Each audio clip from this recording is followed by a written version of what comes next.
Olá, eu sou a professora Karina. Vamos à nossa quarta aula do itinerário formativo CAUNE 2. Na aula de hoje, faremos exercícios sobre conjuntos com o objetivo de fixar o que já estudamos e nos preparar para a nossa próxima avaliação, a A2, que acontecerá na semana 12. Lembrando que estamos na semana 9. Os exercícios encontram-se no capítulo 1 do livro 1, parte 1 do livro texto adotado. O nosso primeiro exercício, que encontra-se na página 41 do livro que já foi mencionado, o exercício 24, fala assim: de uma pesquisa realizada pelo Ministério do Turismo com 2.200 gaúchos, pôde-se concluir que, precisamente, 816 dos entrevistados já estiveram na região nordeste do Brasil. 602 dos entrevistados já estiveram na região norte do Brasil. 206 dos entrevistados já estiveram nas duas regiões brasileiras. Quantas das pessoas entrevistadas nunca estiveram em nenhuma das duas regiões?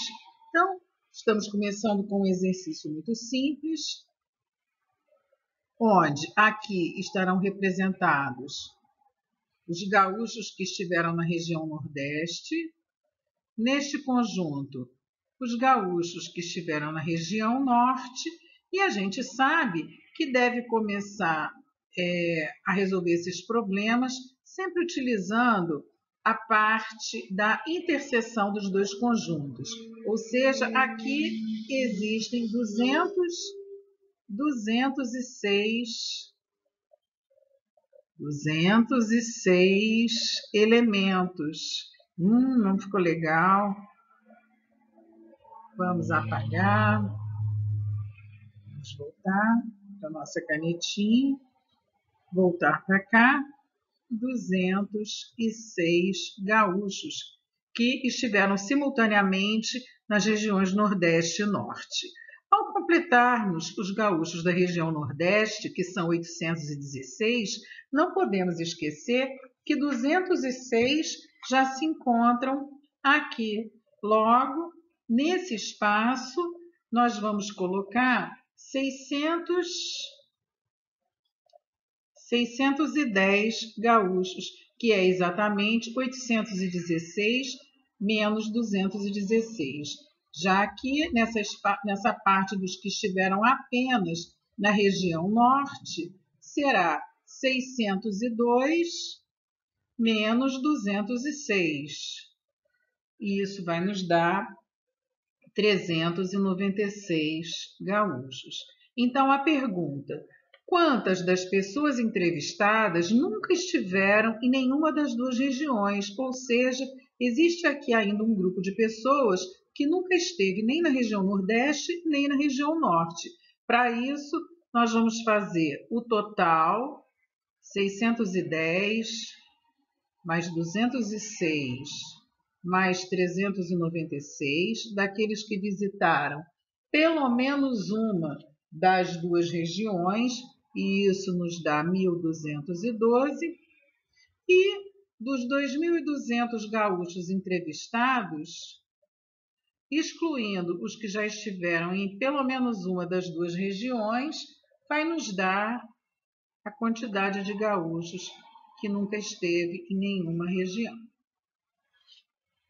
O próximo exercício, que é o exercício 25, ainda da página 41, diz que uma fábrica de motocicletas realizou uma pesquisa de mercado com 400 jovens, então o total de entrevistados foi 400, maiores de idade, concluindo que precisamente 283 dos entrevistados já haviam dirigido automóvel, 127 havia dirigido motocicletas e 67 dos entrevistados não haviam dirigido nenhum dos dois tipos de veículo. Quantos dos jovens entrevistados já haviam dirigido os dois tipos de veículos? Ou seja, ele quer saber aqueles que encontram-se na interseção dos dois conjuntos. Haviam dirigido os dois. Então, novamente, aqui o conjunto dos que dirigiram automóvel, aqui o conjunto dos que dirigiram motocicletas.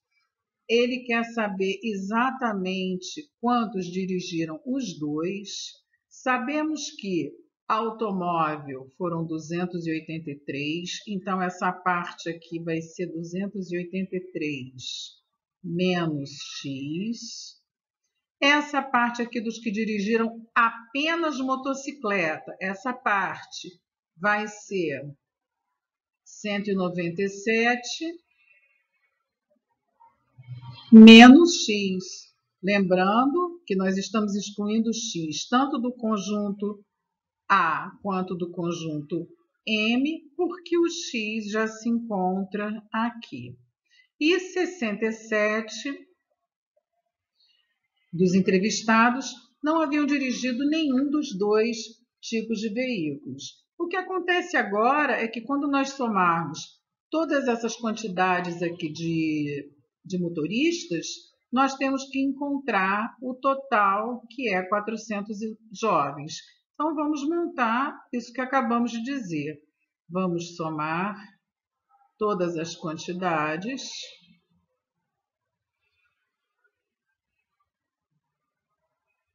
E esse total tem que ser 400, que foi a quantidade de jovens entrevistados.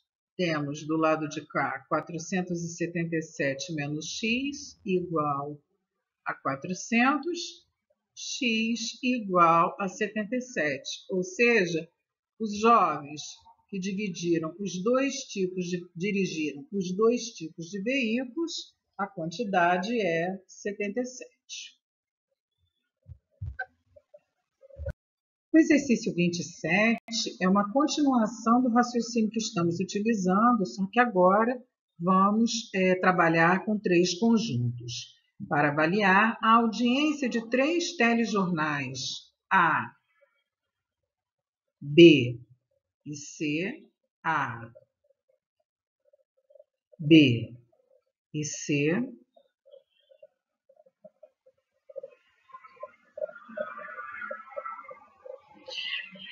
foi realizada uma pesquisa com uma amostra de 590 pessoas. A análise dos resultados revelou que todas as 590 pessoas entrevistadas responderam à pesquisa e que, precisamente, 75 pessoas não assistiram a nenhum dos telejornais. Então, nós já temos esse número aqui de fora.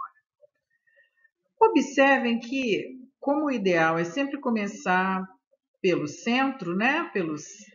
Pela parte de interseção, pelos elementos comuns aos 3 conjuntos, neste caso, nas informações do problema, esta quantidade não foi dada. Então, nós vamos ter que chamar aqui de x, essa quantidade desconhecida. Surgiu uma novidade nesse exercício, que ele não simplesmente fala que 102 pessoas já assistiram ao telejornal A. Se fosse ao telejornal A, nós estaríamos falando desse exercício, dessa região aqui, dessa região aqui, dessa região aqui e dessa região aqui, que são as regiões que formam o conjunto A. Mas ele disse que 102 pessoas já assistiram apenas ao telejornal A. Apenas ao telejornal A é essa região aqui. Então, nós já podemos completar o 102. 59 já assistiram apenas ao telejornal B. Novamente, apenas ao telejornal B, essa região. 52 apenas ao telejornal C. 142 pessoas já assistiram aos telejornais A e B. Então, a interseção dos conjuntos A e B correspondem a essa região e a essa. Como ambas as regiões somam 142 pessoas, aqui nós vamos ter 142 menos x. Pelo mesmo raciocínio, 158 pessoas assistiram aos telejornais A e C. As regiões de interseção de A e C, essa região e essa região, onde já está o x. Então, nessa região onde está faltando, colocarmos a quantidade, 158 menos x. E utilizando o mesmo raciocínio, 170 pessoas já assistiram aos telejornais B e C. 158 menos, 170, vou passar aqui por cima, 170 menos x.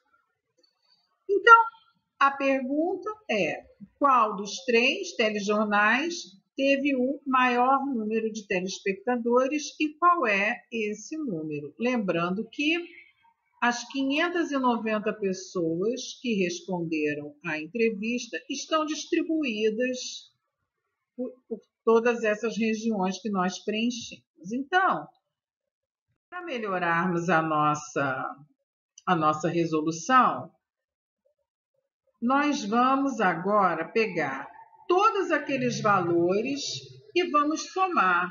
E isso vai ter que dar 190. Ou seja, 102 mais 142 menos x mais x mais 158 menos x mais 170 menos x mais 59 mais 52 mais 75 é igual ao 590. 758 menos 2x é igual a 590. Consequentemente, 2x é 168. X é igual a 84. O conjunto A era formado pelas quantidades 102, que liam apenas o jornal, assistiam apenas o jornal A, mais 142 menos 84, já substituindo 84 no lugar do x, mais 84, mais 158 menos 84. E isso vai dar a quantidade de 318 que assistiam ao telejornal A. Fazendo o mesmo raciocínio para o telejornal B, nós vamos encontrar 287. E para o telejornal C, vamos encontrar 296. Logo, a resposta do nosso problema é 318, que é a quantidade de pessoas que assistiram ao telejornal A. No exercício 33, nós vamos voltar àquela revisão de conjunto numérico, lembrando que nós temos o conjunto dos números reais, que é dividido em 2, racionais e irracionais. Os racionais ainda têm como subconjuntos os inteiros e os naturais. Então, vamos classificar em verdadeiro ou falso. Não, na verdade aqui ele quer que a gente diga se o número é racional ou irracional. Então, raiz de 3 é um número irracional, pois é uma raiz não exata. Como raiz de 9 é 3 e esse número é natural, então raiz de 9 é um número racional. Raiz cúbica de 8, quando calculamos, é 2, novamente um número racional. Raiz cúbica de 5, que é uma raiz não exata, irracional. 5 mais raiz de 3, novamente uma raiz não exata, somado ao número, ou seja, a dízima não periódica gerada por raiz de 3 será somada ao número natural 5, que vai virar, neste caso, após essa soma, também um número irracional, uma dízima não periódica. O mesmo aqui, raiz cúbica de 5 multiplicado por 2 vai virar um número irracional. Aqui nós temos 5 vezes a raiz cúbica de 8, que é 2. Isso dá 10. Logo, esse número é racional. Após racionalizado, esse número é 2 raiz de 3 sobre 3. Outro número irracional. Raiz cúbica de 5, irracional, operado com uma fração, irracional. Π, um número irracional, operado somado a uma fração, irracional. No exercício 34, novamente trabalhando com esse conceito, né, da classificação de números, cada uma das letras A, B, C e D no diagrama abaixo representa um único número desse conjunto. Determine o valor de cada uma dessas letras. Então, a letra A, que é um número natural, quando a gente observa os 4 números oferecidos, o único número natural aí é o 0. A letra B, que é um número inteiro, como o 0 já foi utilizado, o inteiro que sobra é menos 9. Na letra C, temos um número racional. O número racional que temos aqui é o 5/6. E para a letra D, sobrou corretamente o número irracional, raiz de 7, que é uma raiz não exata. O próximo exercício, ainda dentro deste conceito, é para classificar como verdadeiro ou falso cada uma das afirmações. Então, novamente, vamos colocar aqui o nosso diagrama de Venn, relacionando os números reais com os racionais, os irracionais, aqui ainda os inteiros e aqui ainda os naturais. Todo número, então letra A, todo número inteiro é natural. Isso é falso. Na verdade, o que acontece é o contrário, né? Todo número natural é inteiro e um exemplo disso é o menos 2. Observa que o menos 2 é inteiro, mas não é natural. Letra B. Toda dízima não periódica é um número irracional, verdadeiro, pois essa é uma das definições mesmo de número irracional. É toda dízima não periódica. Na letra C, toda dízima é um número irracional? Falso, porque a dízima periódica não é um número irracional.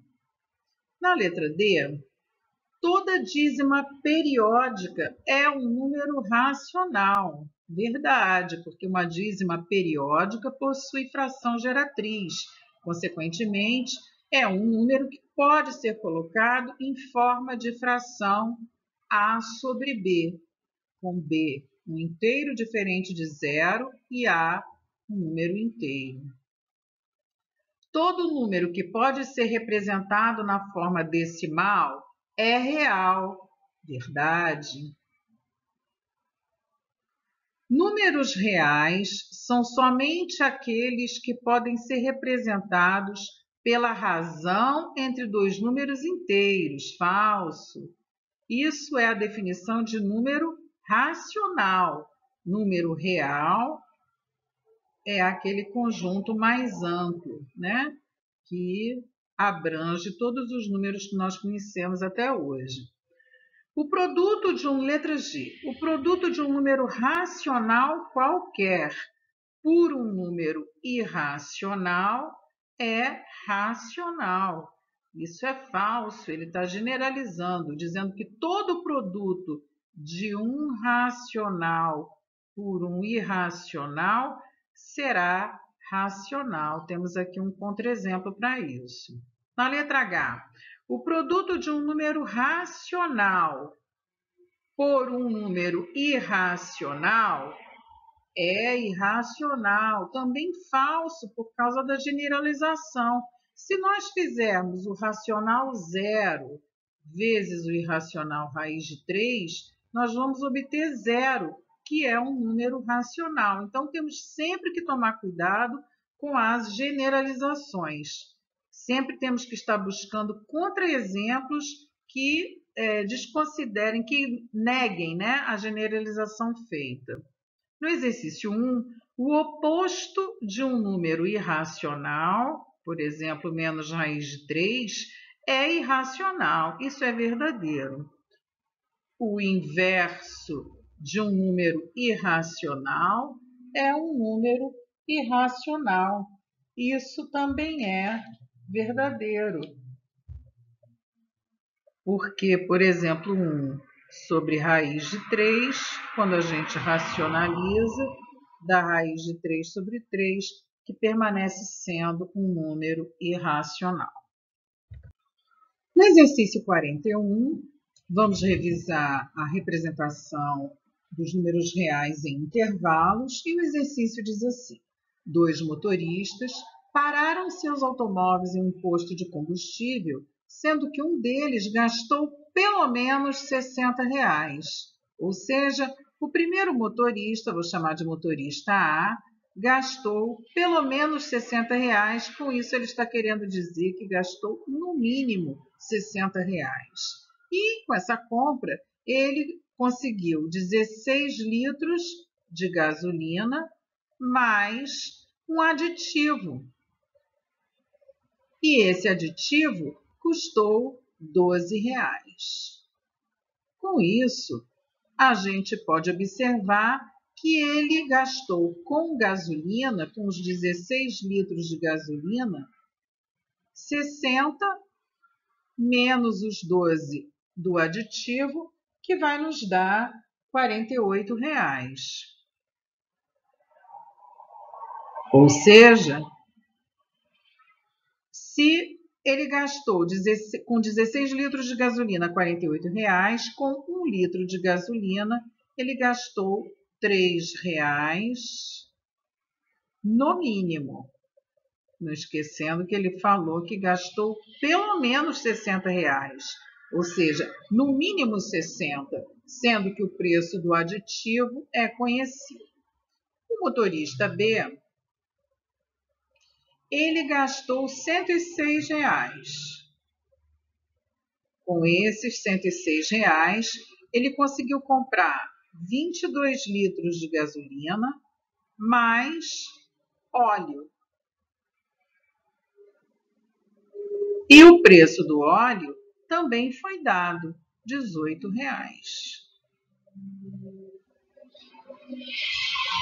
Com isso, a gente pode concluir que com os 22 litros de gasolina, ele gastou 106 menos 18, R$88. Ou seja, com 1 litro de gasolina foram gastos R$4. Observem que aqui ele disse que o outro motorista gastou no máximo. Então, esse preço aqui da gasolina, 1 litro de gasolina, R$ 4,00, é um preço máximo. A pergunta: o preço em real do litro de gasolina é um valor pertencente ao intervalo. Então, no mínimo 3, no máximo 4. Este intervalo 3 e 4 fechados já é a letra A, não esquecendo que quando o colchete está virado para dentro do número, as extremidades estão sendo incluídas. Neste caso aqui, 3 e 4 não estaria sendo incluído, né? Os extremos não estariam sendo incluídos no intervalo, né? E as outras alternativas estão erradas. No próximo exercício, já vamos para a página 57, ele pede para nós representarmos os conjuntos A, B e C nesse diagrama. Lembrando que devemos sempre começar a representação pela parte de interseção entre os três conjuntos. E aí observamos que, como interseção, o número 1 pertence aos três conjuntos e o número 3 pertence aos três conjuntos, apenas eles. Então, na interseção dos três, teremos 1 e 3. Na interseção de A com B, que é essa região e essa região, e essa região é a interseção de A com B, nós temos como elementos comuns entre os conjuntos A e B, além do 1 e do 3, o 8.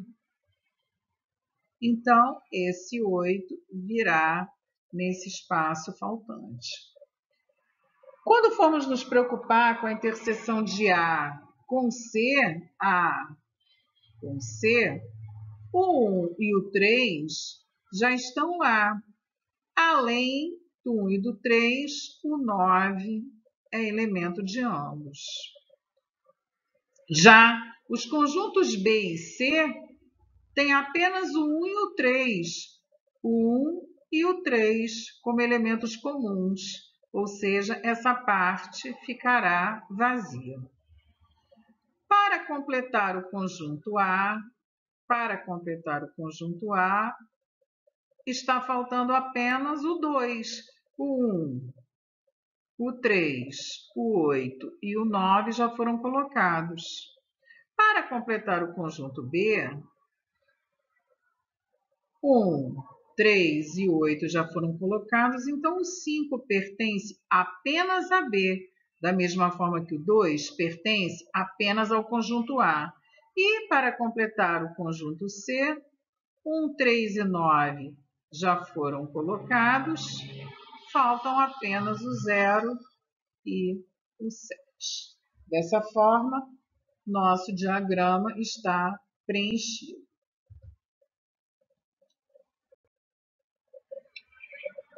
No próximo exercício, de novo, vamos abordar, misturar, né, a teoria dos conjuntos com geometria.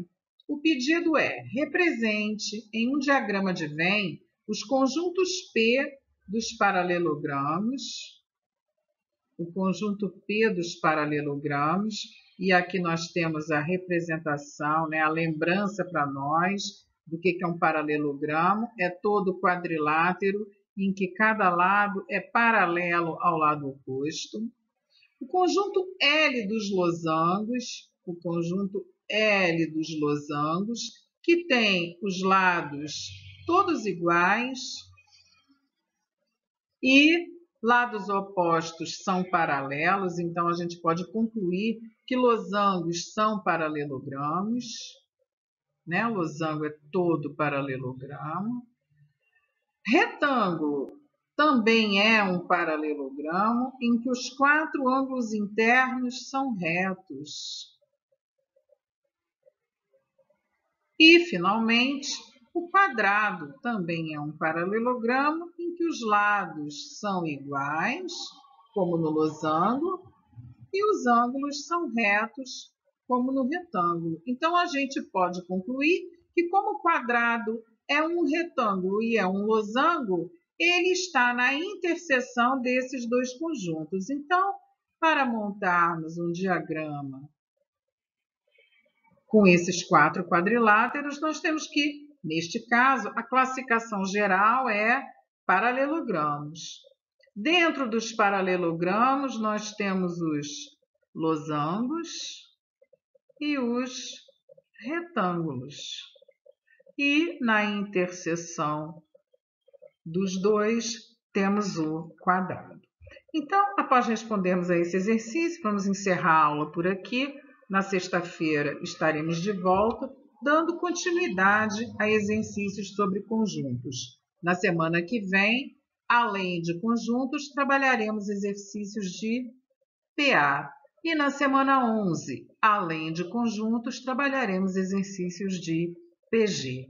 Tudo visando uma fixação grande, boa, dos nossos exercícios, dos nossos conceitos, para que possamos nos desempenhar bem na nossa A2.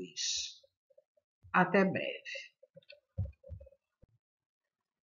Neste outro exercício, um exercício que a gente observa que envolve mapa, né, conhecimento de geografia, conhecimento simples de geografia, diz que, do ponto de vista da divisão territorial, a Europa é um conjunto A de 50 países, isto é, cada um desses países é um elemento de A. De acordo com as informações fornecidas pelo texto e pelo mapa, faça o que se pede. Dê um elemento do conjunto A. Então, nesse caso, qualquer um dos 50 países que são formadores, né, da Europa, do continente Europa, pode ser especificado aqui. Eu vou dizer, no meu caso, Itália. O elemento dado como resposta no item A, ou seja, no meu caso, que escolhi a Itália, esse país, também é elemento do conjunto das partes de A. Por quê? Nós vimos anteriormente que o conjunto das partes de A, os elementos desse conjunto, são subconjuntos do conjunto A. Consequentemente, a resposta aqui é não. Por quê? Por isso que nós acabamos de dizer. Porque Itália não é um conjunto, é um elemento.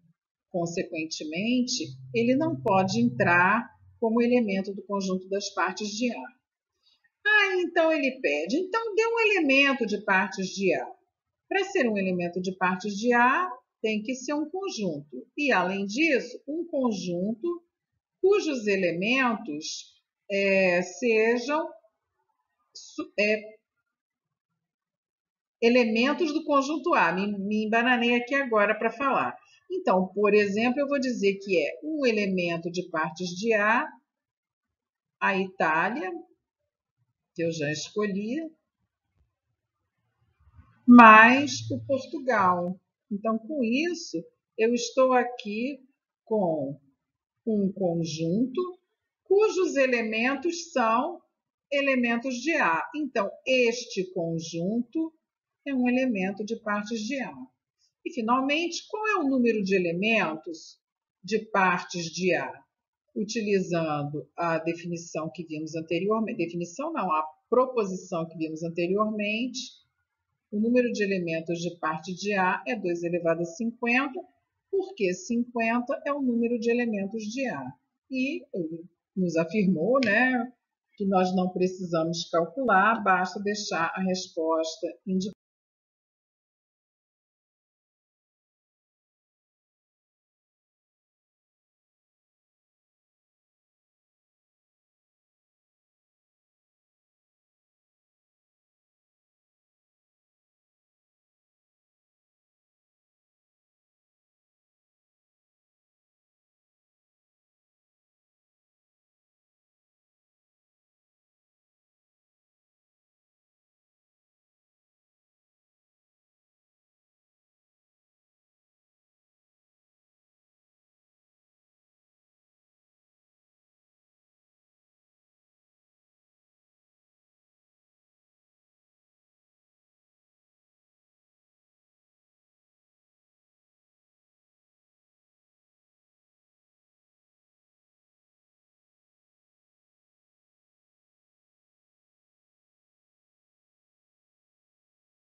Neste exercício, foi dado um diagrama de Venn envolvendo os conjuntos A, B e C e foram dadas algumas informações a respeito desses conjuntos. Nos pediram para que nós representemos estes elementos dentro dos conjuntos. Então, a primeira informação dada foi que a interseção dos três conjuntos é formada pelos elementos 0, 6 e 8, ou seja, os elementos comuns aos três conjuntos são 0,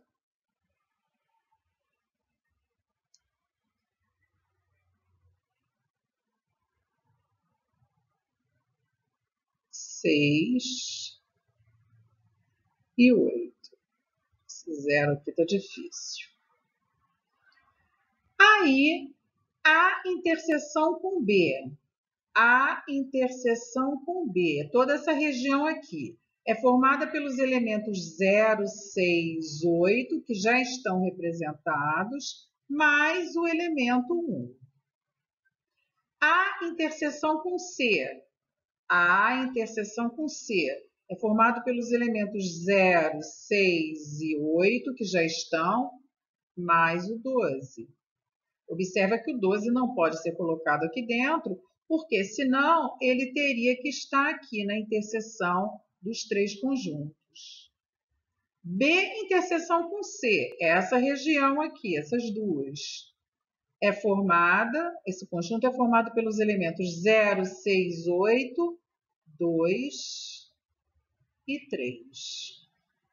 B menos A, todos os elementos de B que não são elementos de A, então, essas duas partes aqui, B menos A, é formado pelos elementos 2 e 3, que já estão aqui. Com isso, essa nossa parte não tem elemento nenhum. C menos B, tudo que tem em C e que não tem em B. Então, são essas duas partes aqui. É formado pelo conjunto que só tem o 12, e o 12 já está aqui. Então, de novo, essa região não terá elementos. E A menos B? A menos B é formada por essas duas regiões. Ela tem como elementos, nesse conjunto tem como elementos o 12 e o 15. O 12 está aqui e o 15 virá aqui. Então, dessa forma, nós representamos a partir do enunciado, no diagrama de Venn, os elementos dentro de suas regiões, obedecendo às condições dadas.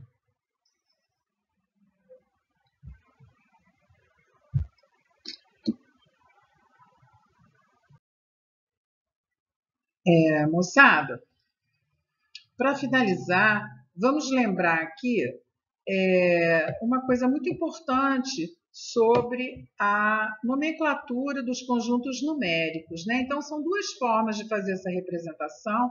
Eu, particularmente, gosto mais dessa daqui, né? Que eu vou falar com vocês, conversar com vocês. Então, nós temos um grande conjunto, que é o conjunto dos números reais, que é dividido em duas partes. Conjunto dos números racionais e conjunto dos números irracionais. Os números racionais ainda têm como subconjuntos o conjunto dos números inteiros e o conjunto dos números naturais. Então, vamos lembrar que o conjunto dos números naturais é formado por esses elementos.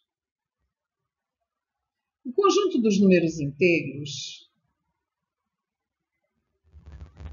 tem os elementos dos números, os elementos naturais, mais os seus simétricos. O conjunto dos números racionais, a gente não consegue definir dessa forma, de forma tabular. Então, a gente define por uma propriedade. A gente diz que para ser elemento dos racionais, tem que poder ser colocado em forma de fração. de forma que o numerador seja um número inteiro e que o denominador seja um número inteiro e diferente de zero.